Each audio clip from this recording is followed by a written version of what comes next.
तो चलो आगे हम करते हैं अब ओम्स लॉ के बारे में बात। तो करंट इलेक्ट्रिसिटी का बढ़िया बेस्ट टॉपिक है ये ओम्स लॉ। तो ओम्स लॉ जो है जॉर्ज साइमन ओम जो थे उन्होंने पहली बार इस लॉ के बारे में बताया और समझाया लोगों को। ये दरअसल लॉ कहता है कि जैसे जैसे आप वोल्टेज इंक्रीज करोगे करंट वायर के अंदर इंक्रीज होगी। बस शर्त ये है कि टेम्परेचर रिमेन्स कांस्टेंट। टेम्परेचर क्या होना चाहिए? कांस्टेंट होना चाहिए, तभी ये बात सही है, अदरवाइज चेंज हो जाएगी। कांस्टेंट का मतलब होना है यहाँ पे फिक्स फिक्स टेम्परेचर। जैसे अगर आप 100 डिग्री सेल्सियस पे कोई एक्सपेरिमेंट करना स्टार्ट करते हो ये वाला, तो आपको यही टेम्परेचर लगातार कांस्टेंट मेंटेन करना है। तो इन्होंने कहा कि जो वोल्टेज है वो डायरेक्टली प्रोपोर्शनल होती है आई के, करंट के, ठीक है ना। तो ग्राफ भी बनाया और समझाया। देखो क्या करना है इन्होंने। इन्होंने कहा देखो, अगर मैं वोल्टेज को इंक्रीज करूंगा तो उसके अंदर करंट भी इंक्रीज होगी। इस तरफ आप वोल्टेज ले लो और इस तरफ आई, तो इसकी ग्राफ जो लाइन बनती है वो स्ट्रेट लाइन बनती है। अब इसको ऐसे ही समझा जाता है, एमीटर लगा दिया जाता है, एक ये रेजिस्टेंस फिक्स हो गया। इसका रेजिस्टेंस का होना यानी डिवाइस कोई जो यूज करेगी वोल्टेज को, और यहाँ पे एक एमीटर लगा दिया गया और बैटरी की वोल्टेज यहाँ पे फिक्स कर दी गई। अब इस वोल्टेज को बार बार ये चेंज करेगा। जैसे V1 तो इसका करंट आया I1, फिर V2 तो करंट आया I2। तो ये इन्होंने नोटिस किया कि कोई मतलब करंट जो है ये एक तरह से इंक्रीज हो रही है। लेकिन ये ऐसा नहीं था कि हर एक वायर, जैसी एक वायर होती है ना हर एक की, वैसे सब में फिक्स नहीं था। अगर अलग अलग डिफरेंट डिफरेंट मटेरियल की वायर लेते थे तो अलग रिजल्ट आ रहे थे। दैट मीन्स कि कोई और फैक्टर है जो इसको चेंज कर रहा है। तो इन्होंने उस फैक्टर का नाम लिया resistance. V is equal to resistance, एक कांस्टेंट लग जाएगा, I तो हाई है, तो यहाँ पे रेजिस्टेंस क्या है? कांस्टेंट है। रेजिस्टेंस जो है कितना आपको बताएगा कि कितना करंट उसके थ्रू पास हुआ, और ये चीजों को बताता है। रेजिस्टेंस का मतलब होता है रुकाव, रोकने वाला। अगर सोचो वोल्टेज आप अप्लाई कर रहे हो लेकिन करंट को रोक रहा है तो कम मिलेगा, तो वही है रेजिस्टेंस। तो यहाँ पे ये आ गया रेजिस्टेंस। रेजिस्टेंस का सिंबल R होता है और इसकी यूनिट जो है ओम होती है। क्या होता है? ओम। इस तरह से बनाया जाता है। अब इसमें समझो तो यहाँ पे अगर आप एक छोटा सा स्लोप बनाओ, ट्राइंगल, स्लोप का मतलब होता है ट्राइंगल, एक ट्राइंगल बनाओ। अब ये वाली हाइट आपको क्या देगी? यानी चेंज इन पोटेंशियल। ये वाली आपको बेस वाला क्या देगा? Change in current. अब ट्रिग्नोमेट्री आपने अगर पढ़ लिया होगा तो अभी आपको पता चला होगा tan थीटा होता है परपेंडिकुलर अपॉन बेस। क्या होता है? Perpendicular upon base. ट्रिक है, तुम पढ़ो बहुत। तो परपेंडिकुलर इज डेल्टा वी और बेस क्या आ जाएगा? डेल्टा आई। अब इस ओम्स लॉ को आप ध्यान से देखो। अगर मैं इसको और मॉडिफाई करूं तो यहां पर लिख सकता हूं डेल्टा वी, यानी ये, और इसको नीचे भेज दिया करंट को तो डेल्टा आई। तो आपको क्या मिल रहा है? रेजिस्टेंस। और यहां पे देखो tan थीटा भी क्या दे रहा है? ये चीज। तो इसका मतलब है यहां का जो स्लोप होगा, वी आई ग्राफ का जो स्लोप होगा, जिसको हम tan थीटा बोलते हैं, वो हमें क्या देता है? वो हमें रेजिस्टेंस प्रोवाइड करेगा, यानी आर। तो अब हमें एक बात समझना है, रेजिस्टेंस क्या चीज? तो हम समझते हैं व्हाट इज रेजिस्टेंस। रेजिस्टेंस क्या है इसके बारे में जानते हैं। तो रेजिस्टेंस जो है वो करंट को रोकने वाला एक सोर्स है, या एक, जो भी आप जैसे बल्ब जला रहे हो तो वो आने वाली वाइब्रेशंस को खुद ले रहा है, यानी वो उसकी एनर्जी को खुद ले रहा है, बाकी उस इलेक्ट्रॉन्स को जाने दे रहा है। तो यानी कि एनर्जी को यूटिलाइज करने वाला रेजिस्टेंस होता है। जितना ज्यादा रेजिस्टेंस होगा उतना कम आगे जो है करंट जाएगी।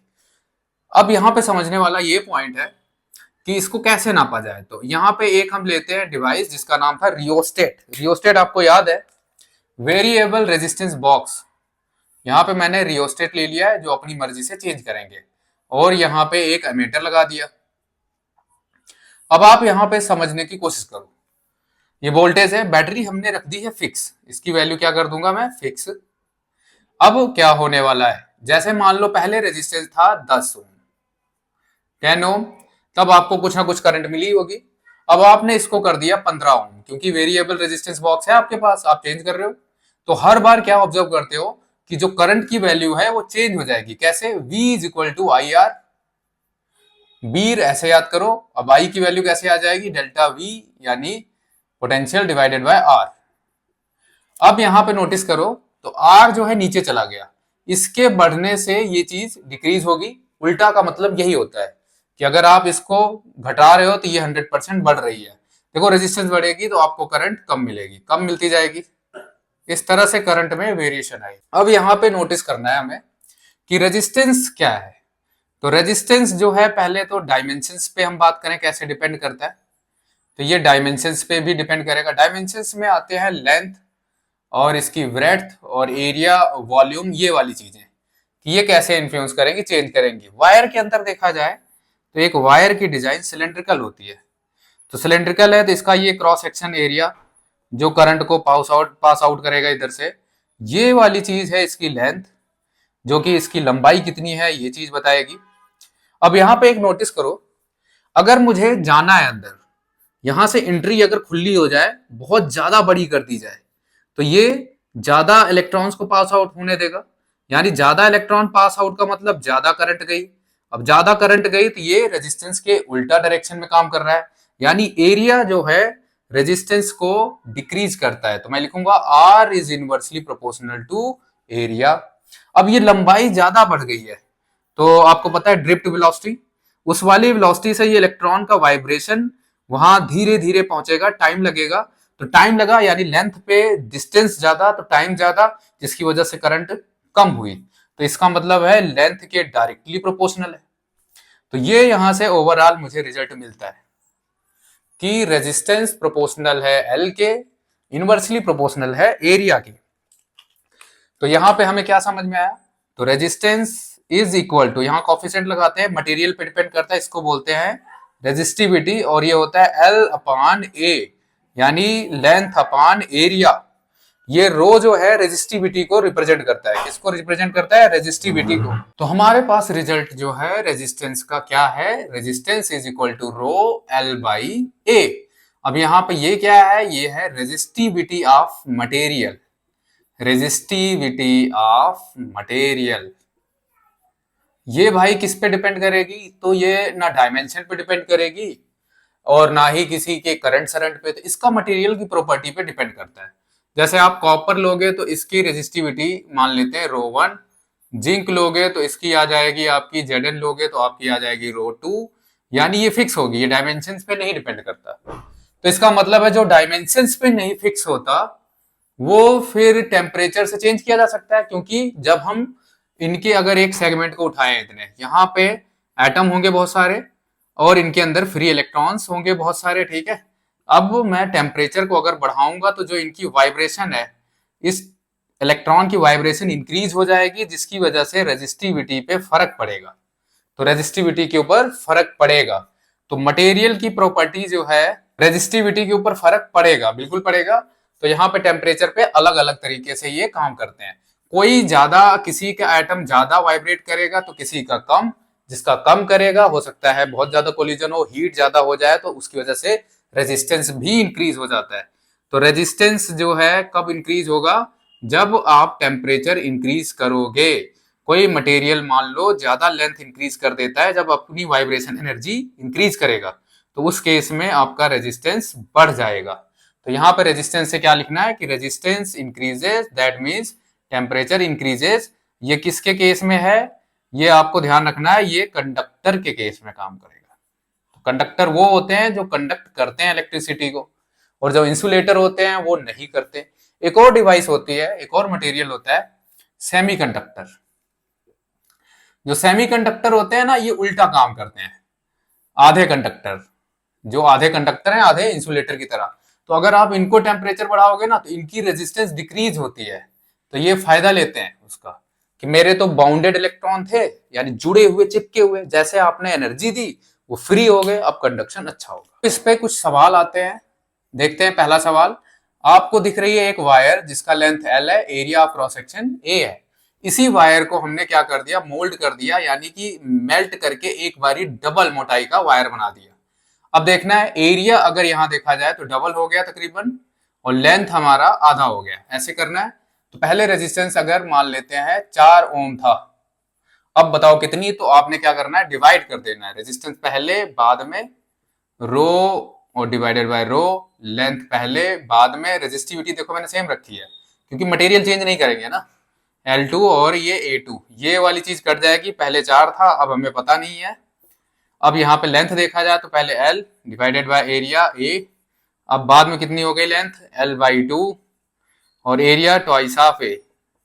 अब यहाँ पे 4 हो गया, तो ये वाली चीज देखा जाए तो पास वाला पास और दूर वाला दूर जाता है, तो L के साथ आ जाएगा अपना, हाँ L के साथ 4A डिवाइडेड बाय, और A के साथ आ जाएगा L, तो ये और ये चीज कट जाएगी, यहाँ 4 आ गया।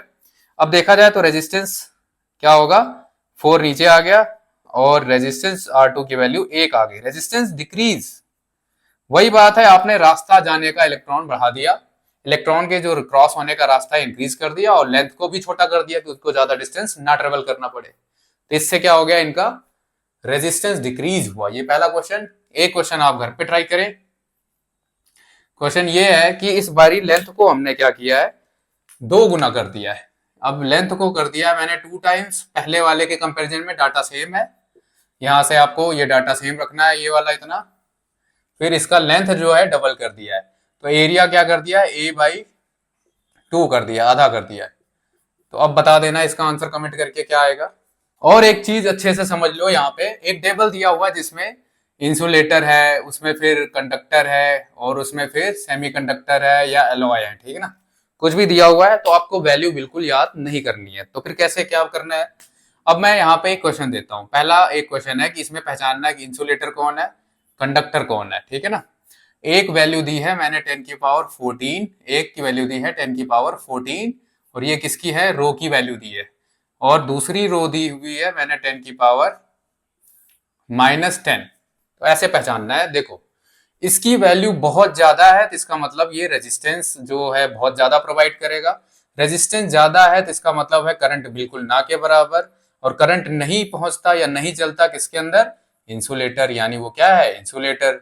और इसकी देखो रेजिस्टिविटी बहुत कम है, इसका मतलब करंट की वैल्यू बहुत ज्यादा है, तो इसका मतलब ये क्या है, ये है कंडक्टर। तो ये सिंपल सा इस तरह से करना है। अब हम अगला टॉपिक करेंगे इसका, resistance in series and parallel. पहले कर लेते हैं resistance in series.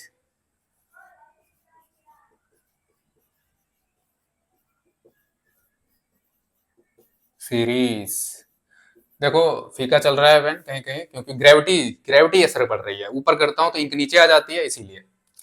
Resistance in series, तो सीरीज में हम ऐसे जोड़ते हैं रेजिस्टेंस को, 3 रेजिस्टेंस आप इसको प्रूव करने के लिए ले लेना, ठीक है ना। एक बैटरी लगा देनी है आपने यहाँ पे, और इसके टर्मिनल एंड को जोड़ दिया। ये हमने R1 रेजिस्टेंस, ये R2, ये R3, बैटरी की वोल्टेज V लिख दी। कैसे इसको प्रूव करना है, देखो करंट चलेगी तो उसके सामने रास्ता एक ही है, ये गया, ये भी गया यहां से, और भाई ये देखो यहां पहुंच गया, ठीक है ना। करंट जितना निकला उतना फिर से आया। अच्छा ये बड़ी अजीब सी बात है कि जितनी करंट गई उतनी फिर से आ गई, तो भाई लॉस किसका हुआ, लॉस होता है एनर्जी का, ठीक है ना, क्योंकि ये एनर्जी यूटिलाइज कर लेते हैं ना, जिस रफ्तार से गया था उस रफ्तार से नहीं आता, ठीक है ना, ये बात। तो यहाँ पे R1 R2, तो इसके अक्रॉस वोल्टेज चेंज हो जाएगी, अगर करंट सेम है तो एक दूसरी चीज, यहाँ V1 V2 ये डिफरेंट हो जाएंगे। तो यहाँ पे याद रखने वाला है कि वोल्टेज क्या है, डिफरेंट, और करंट क्या है, सेम। यहाँ पे लिख लो स्टार लगा के, करंट रहता है सेम, वोल्टेज क्या होता है, यहाँ पे वोल्टेज के बारे में लिखो, वोल्टेज होता है डिफरेंट। डिफरेंट भाई बहुत सही, मजा आ गया। तो क्या लिखना है अब, नेट वोल्टेज कितना होगा, सबका सम, V1 V2 V3। V क्या होता है, IR, तो V इज इक्वल टू तो IR होता है। अब इसकी वैल्यू पुट करेंगे यहाँ पे, I current net into R net is equal to IR1 IR2 और IR3। I देखो सब में कॉमन हो जाएगा, सबका I कॉमन कर लो, R1 R2 R3, I common हो गया तो I कट गया, तो यानी कि कहने का मतलब है इसमें नेट रेजिस्टेंस हम सीधा सीधा ऐड करते हैं, सीरीज में सीधा सीधा नेट रेजिस्टेंस ऐड करते हैं, R net is equal to R1 R2 R3। 3। बहुत सही, बहुत सही, बहुत सही। अब नेक्स्ट टॉपिक है रेजिस्टेंस इन पैरेलल। बहुत फटाफट निपटा देते हैं, बिल्कुल इजी से टॉपिक है। पैरेलल में आपको एक पॉइंट, सेम पॉइंट लेना है और वहां से 3 रेजिस्टेंस को जोड़ देना है। ये पहला, दूसरा और ये तीसरा। ठीक है, इस तरह से डिजाइन बना दो। अब 3 ही ले सकते हो, 4 भी ले सकते हो, आपकी मर्जी। ठीक है ना, मिनिमम बस 2 से ज्यादा लेना, ये याद रखना, 2 से कम नहीं। ठीक है, यहाँ पे बैटरी आ गई V। अब देखो ये हाई पोटेंशियल प्लस, ये माइनस। अब इस वाले एंड का नाम देखो, जब तक बीच में कोई ना आए, सेम चार्ज, प्लस माइनस। अगर ये हाई पोटेंशियल तो ये V, ये जीरो, लो वाला मानते हैं। तो देखो इनके बीच में यहां से यहां तक का gap V minus zero, V minus zero, V minus zero, मतलब वोल्टेज सेम है। करंट फिर डिफरेंट हो जाएगी, तो यानी I चली गई यहां से। अब ये R1, ये R2, ये R3। अब जिसमें R1 लिया ना उसमें I1 ले लेना, आसानी रहती है, सॉल्व करते टाइम कंफ्यूजन नहीं रहेगी। इस वाले केस में यहाँ इंपॉर्टेंट स्टार लगा के पॉइंट, वोल्टेज सेम रहती है, voltage same, current different. Current भाई क्या होगी, डिफरेंट। बहुत मजा आ गया। चलो अब आगे करते हैं। तो आई नेट जो है, देखो तीनों का सम यहां से गई और जितनी करंट गई वापस फिर से आ गई, तो ये 3 हिस्से में टूट गई थी। तो I1 plus I2 plus I3, तो V इज इक्वल टू होता है IR। तो मुझे तो I चाहिए ना इनमें पुट करने के लिए, तो V upon R is equal to I। तो यहां लिखूंगा मैं कि V upon R net, V upon R1, V same है सबका, इसीलिए V सेम लिखा है। R3 देखो V कॉमन हो जाएगा, तो 1 अपान R नेट, इसमें जो आएगा 1 अपान R1, 1 अपान R2, 1 अपान R3। वाह, ये आपका बेस्ट रिजल्ट आ गया आपके सामने।